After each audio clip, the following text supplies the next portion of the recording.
আসসালামু আলাইকুম সবাইকে। আমি প্রীতি। আজকে আমি ঘরোয়া পদ্ধতিতে খিচুড়ি রান্না করব। প্রথমে আমি খিচুড়ি বানানোর জন্য সব কিছু তৈরি করব। এখন আমি পেঁয়াজ আর কাঁচামরিচ কেটে নিচ্ছি। যেহেতু আমি আগে কখনোই রান্নার ভিডিও করিনি, এটাই ফার্স্ট। যদি ভুল হয়ে থাকে সবাই একটু ইগনোর করো। আমি সব কিছুই আমাদের বাড়ির সবজি দিয়েই বানাবো খিচুড়িটি। তারপর আমি সব কিছু তৈরি করে নিলাম, ডাল, চাল, পেঁয়াজ কুচি, মরিচ কুচি সব কিছু। তারপর আমি কড়াইয়ে পেঁয়াজ, মরিচ, তেজপাতা, কাঠ মশলা, এলাচ সব কিছু হালকা বাদামিভাবে পেঁয়াজগুলো ভেজে নিব। ভালোভাবে ভেজে নিতে হবে আর নাড়তে হবে যেন না লেগে যায়। তারপর আমি ভালোভাবে পেঁয়াজগুলো বাদামি করে ভেজে নিচ্ছি। যখন আমার পেঁয়াজটি হালকাভাবে ভাজা হয়ে গেল, আমি একটু পানি অ্যাড করলাম।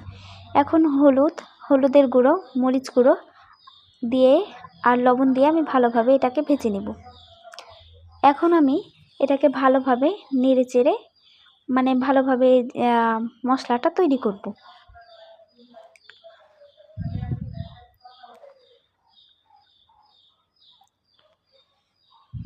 যখন দেখব যে আমার পেঁয়াজটা ভালোভাবে ভাজা হয়ে গেছে,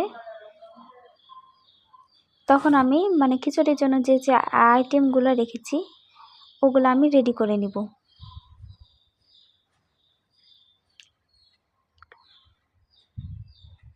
আমার পেঁয়াজ ভালোভাবে ভাজা হয়ে গেছে। এখন আমি একটু লবণ অ্যাড করে নিলাম, আমি লবণ দিতে ভুলে গেছিলাম।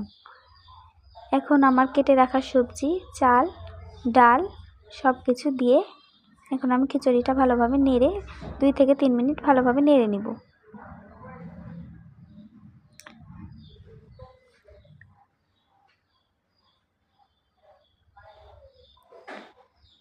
এখন আমি পরিমাণ মতো পানি দিয়ে দিয়েছি।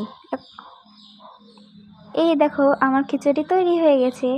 এখন আমি গরম গরম পরিবেশন করব। যদি ভিডিওটি ভালো লেগে থাকে লাইক, কমেন্ট, শেয়ার করতে ভুলো না। বাই।